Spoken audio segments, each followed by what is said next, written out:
10 de la mañana. Gaby, contanos cómo sigue la programación aquí en Radio Mundo. Cómo no, 12:30 tenemos Arte Uy en la conversación. Llega Daniela Blut, que estará entrevistando no al artista de la obra que tenés allí en el estudio, Reina de Corazones, que es Álvaro Bardao, sino al creador del proyecto Arte Otro aquí en Uruguay, Pablo Tiago Roca, de la cual esa obra y tantas otras más de pinturas, murales, intervenciones, esculturas forman parte. Son artistas autodidactas, singulares, que no van con su producción, discurre ajena a las corrientes del arte moderno y contemporáneo y forman parte de Arte Otro. De eso estará charlando Daniela Blut en la conversación, y después tenemos al Galgo a las 13:13 como todos los días. A las 14 llega Tripulación. En el mes de mamá cambia el regalo de siempre por algo que realmente le emocione. ¿Qué sería? Un viaje. Qué gran regalo, un viaje. Y distintos destinos te proponen para pasear: misterios del mundo, entre las grandes rascacielos de Nueva York, también leyendas para el viajero atento. Irán por los Andes colombianos hasta los Balcanes, desde las sierras de Minas Gerais hasta los paisajes europeos del sur de Brasil. Todo eso recorrerán hoy en Tripulación a las 14 horas. Conocé Proyecta, el nuevo espacio de diseño de Aluminios del Uruguay. Seguí a Proyecta Aluminios en Instagram.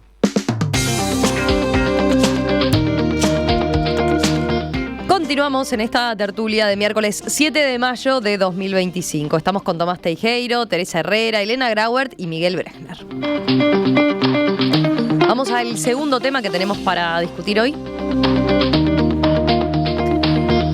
El fiscal de Durazno, Diego Chávez, comenzó a investigar el doble femicidio ocurrido el lunes en ese departamento, cuando un hombre de 43 años asesinó con un cuchillo a su pareja de 41 años y a su hija de 16 años.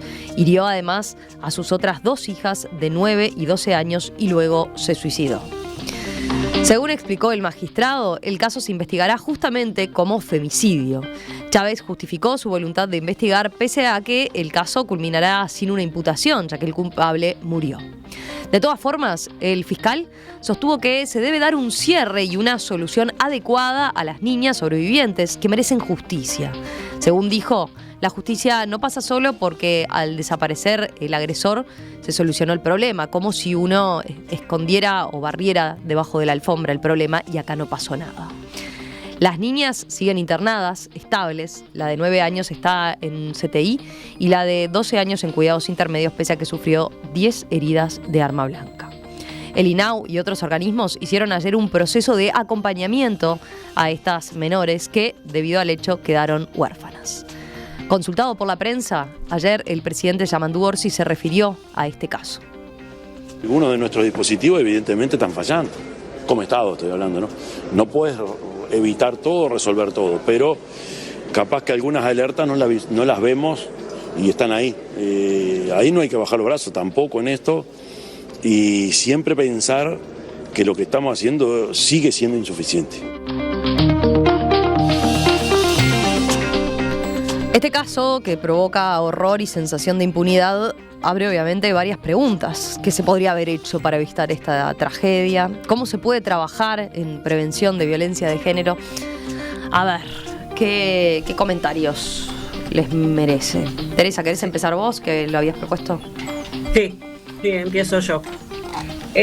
Yo creo que hay varias. Primero quiero decir que me parece y celebro la decisión del fiscal, porque uno de los problemas que tenemos con las estadísticas de femicidios en Uruguay es justamente muchas veces esto se cierra y no queda registrado en ningún lado, ¿no? Porque como no hay un imputado, entonces por ahí Fiscalía no lo tiene registrado, tiene diferencias con los registros del Ministerio del Interior, y ni hablar de la cantidad de casos que están en proceso y que en realidad no se sabe qué fue esos cadáveres que se encuentran por ahí, ¿no? Es decir, tenemos problemas. Aún así tenemos el honroso honor de ser el tercer país en América Latina, según la CEPAL, en tasa de femicidios por 100.000 habitantes.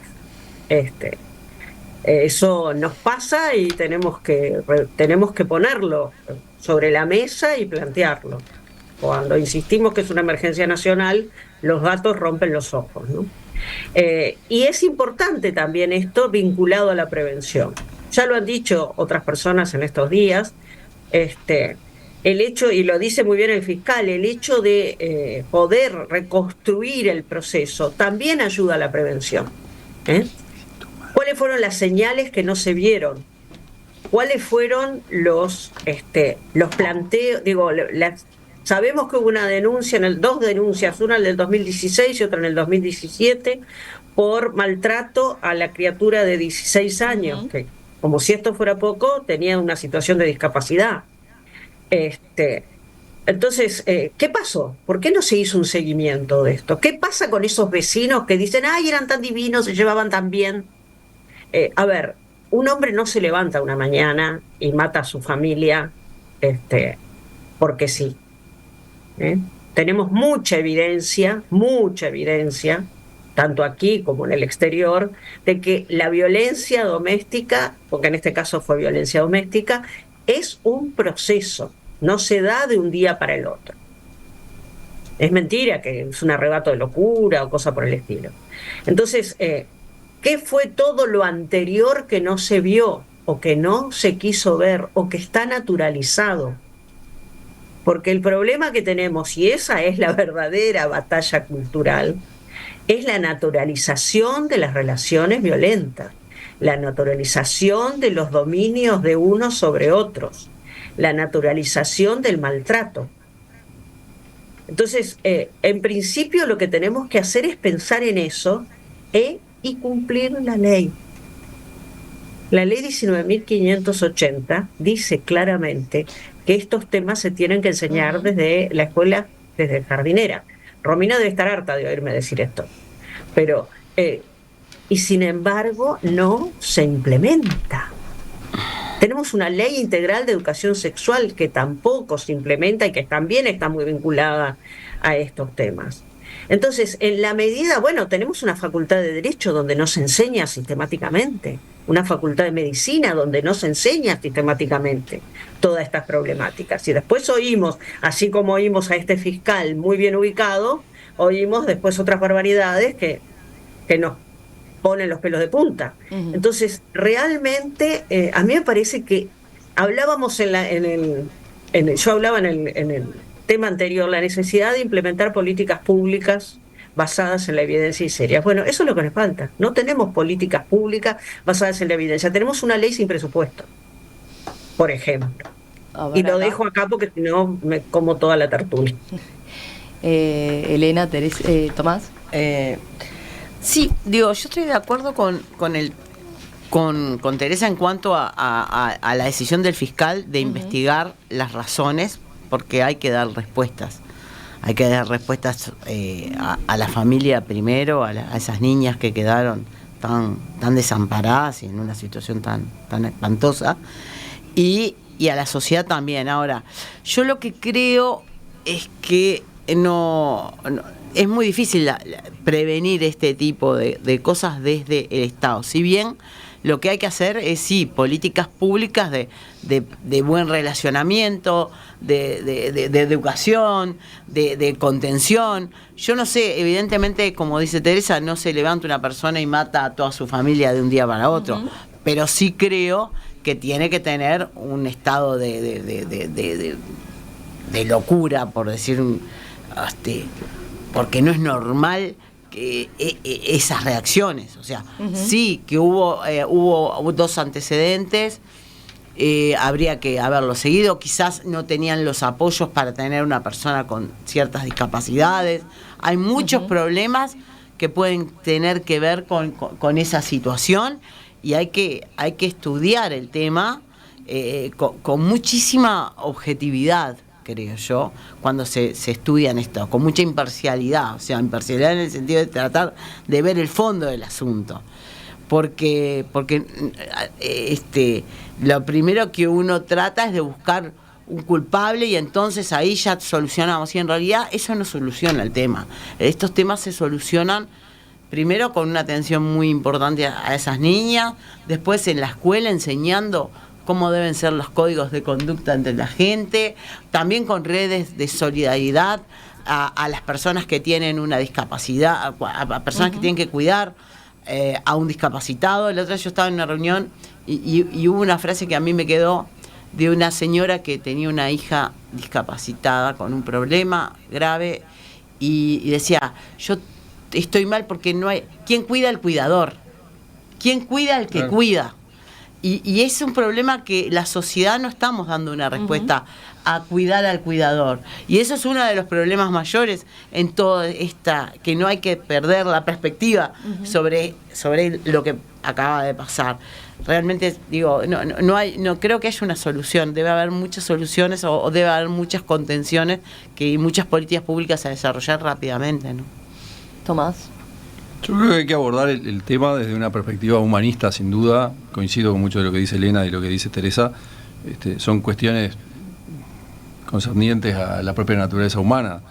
Cada vez que voy a la ciudad de 33 y entro y veo el monumento a Dionisio Díaz, pienso que estos problemas, que a veces nos parecen que son cosas contemporáneas o que en algo se han dado, ¿verdad?, a lo largo de la historia, y seguramente cuando ocurrió el hecho de la tragedia de Dionisio Díaz y de su familia, la sociedad uruguaya haya reaccionado de la misma forma en la que estamos reaccionando hoy. Pero es muy difícil solucionar los problemas humanos a golpe de ley positiva, porque no todo se arregla por ley. Las leyes están y están hechas para cumplirlas, como decía Teresa, y hay que velar porque se cumplan.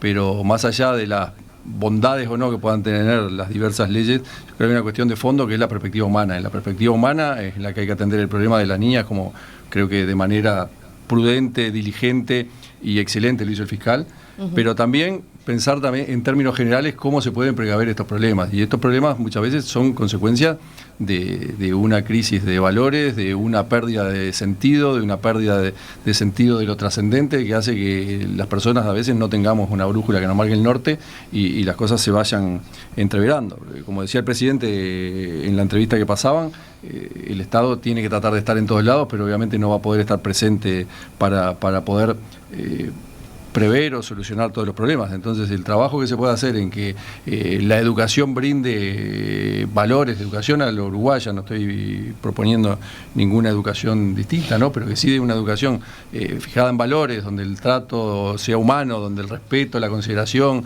el cuidado del otro, sea familia, amigo o ajeno, sea algo fundamental, creo que debería estar. Y a veces la inmediatez y este mundo en el que vivimos, más colgado del algoritmo que de la realidad, nos lleva a deshumanizarnos y a que después se nos prendan las alertas cuando pasan hechos graves o feos como este, ¿verdad?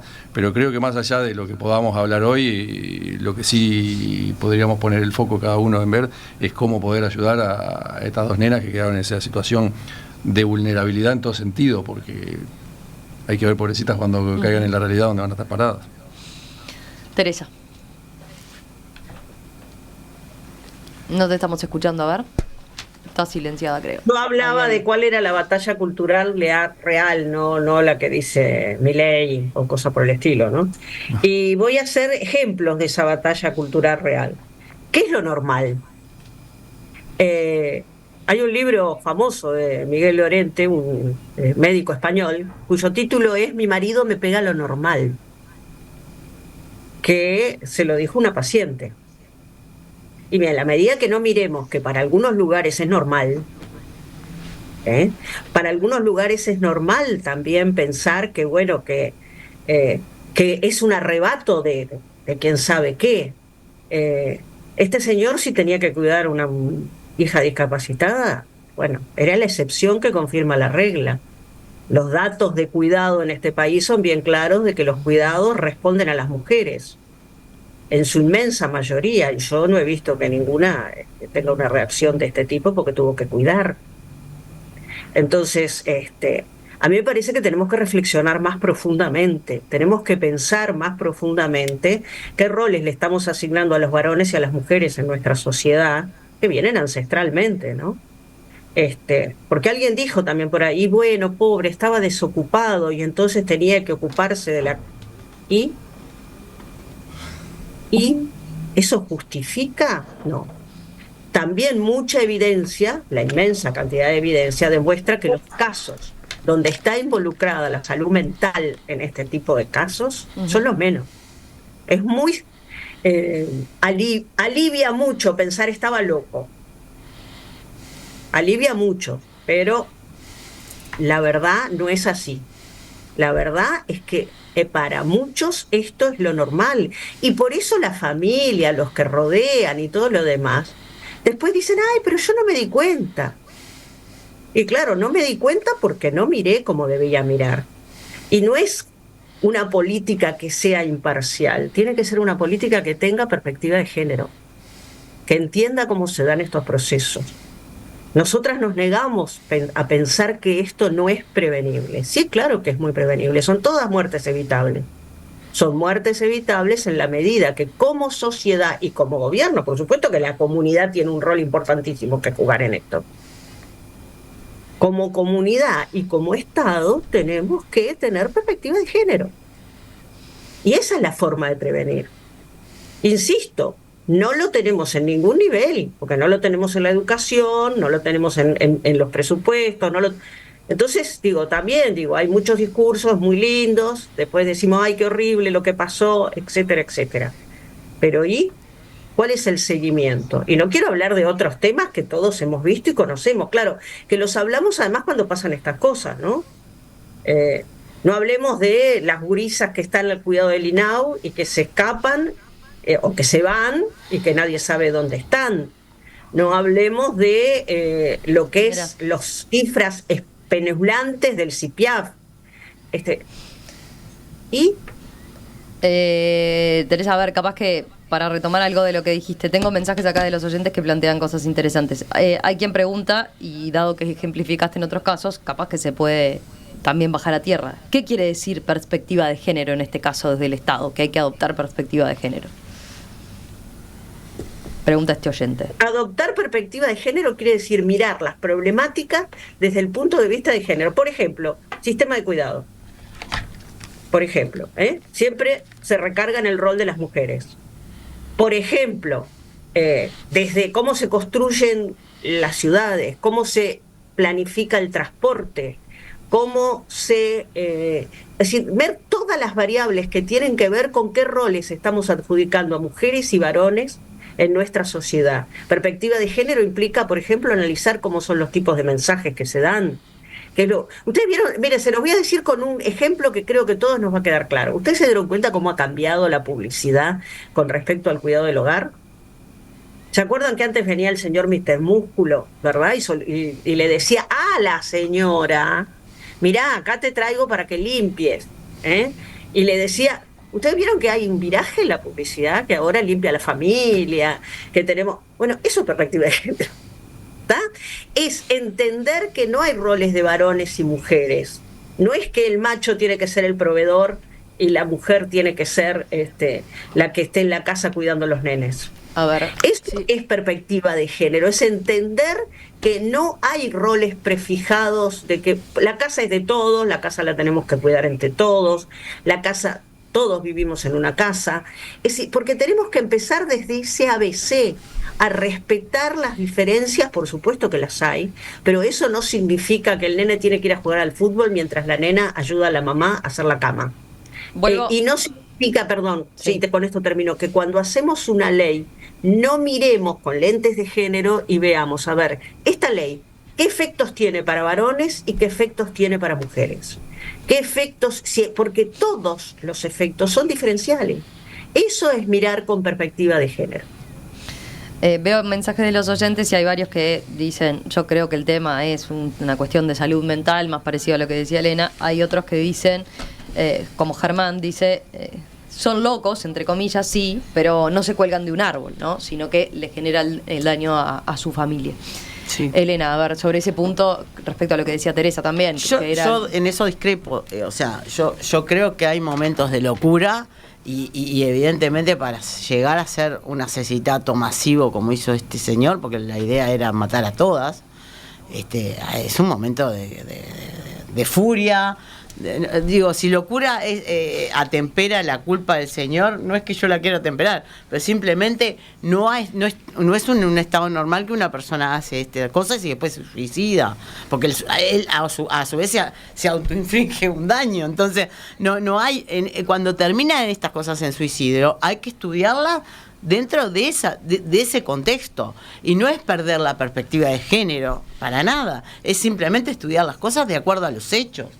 Porque si nosotros solamente decimos, no, porque esto de acuerdo a la perspectiva del género, este señor es el culpable, y bueno, y lamentablemente se suicidó, pero si no tendría que haber ido, bueno, obviamente preso, o si no sé, digo, pero evidentemente acá no hay una situación de normalidad de cuidados, había una situación de desborde, donde la persona no está actuando dentro de ese marco, de un marco de normalidad, y no es que la normalidad sea como decía Teresa, haciendo alusión al libro, de que lo normal es pegar.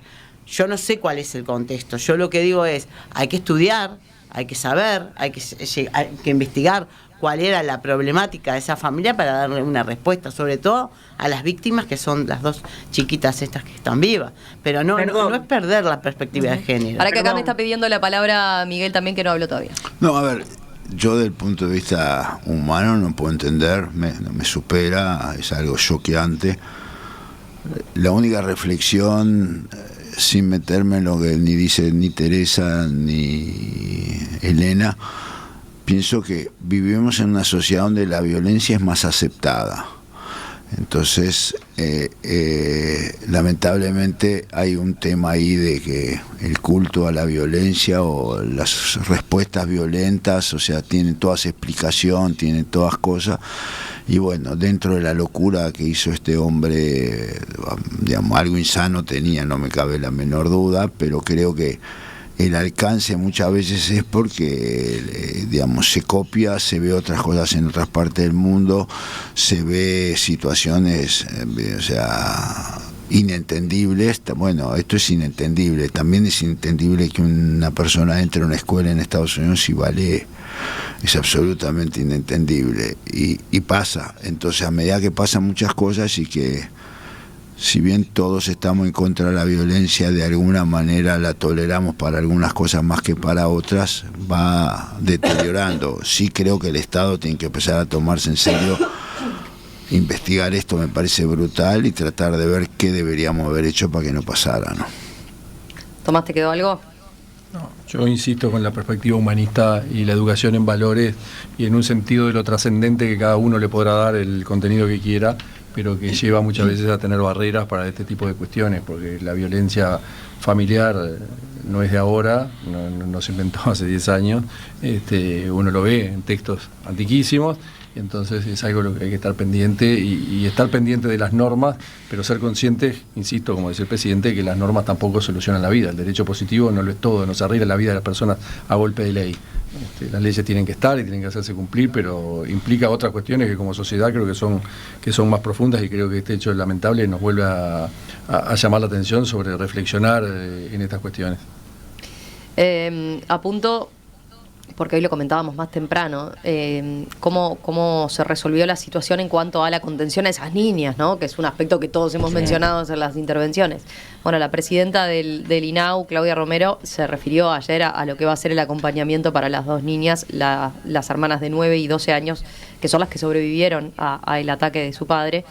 Romero explicó que la justicia determinó la activación del Centro de Estudios y Derivación, y con él lo que es la red focal interinstitucional que planificará cómo será el acompañamiento con las víctimas. Para la adolescente de 12 años se dispuso una cuidadora del INAU. Mientras tanto se estudia si hay alguien de la familia, por ejemplo, que pueda quedar con la patria potestad, ¿no?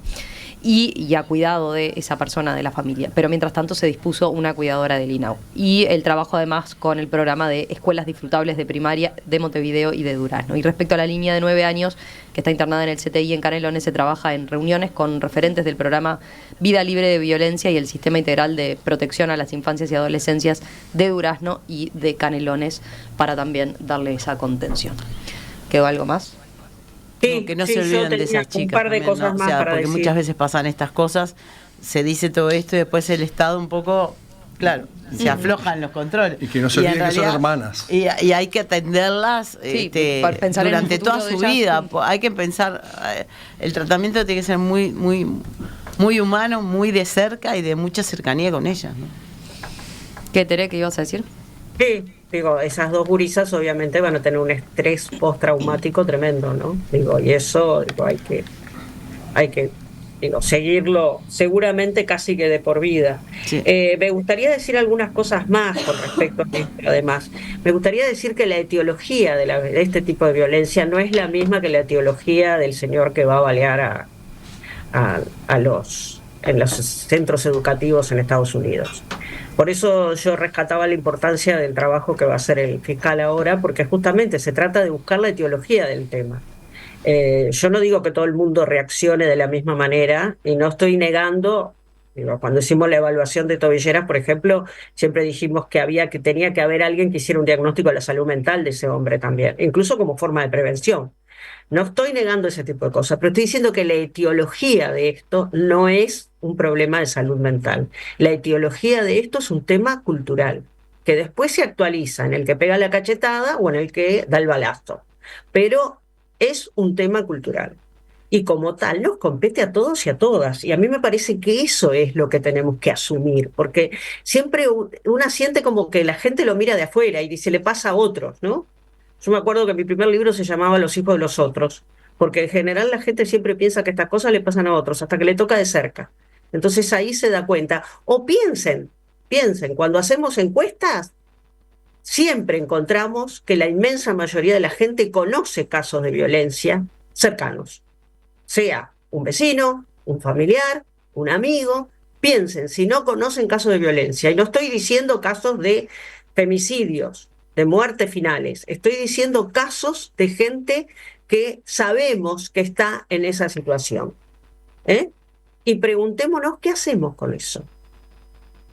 Si intervenimos, si miramos para el costado, si estamos en otra actitud. Entonces ahí es donde está la verdadera prevención. Hay que trabajar mucho con los jóvenes, trabajar con la violencia en el noviazgo, hay que trabajar, pero tenemos que hacerlo. El tema es que no lo hacemos y no nos ponemos de acuerdo tampoco con el tema teológico de esto. Esto tiene conocemos un caso de violencia doméstica, conocemos todos, son todos iguales.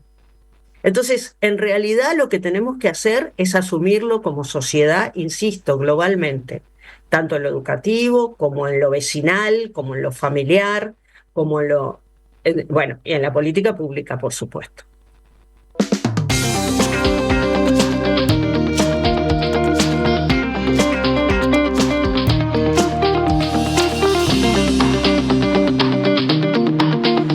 Cerramos la tertulia por hoy. Elena Grauer, Teresa Herrera, Tomás Tejero, Miguel Bresner, gracias a los cuatro. Un placer como siempre y nos reencontramos. Muchas gracias. Un placer. Gracias. Un placer Un gusto venir. como siempre.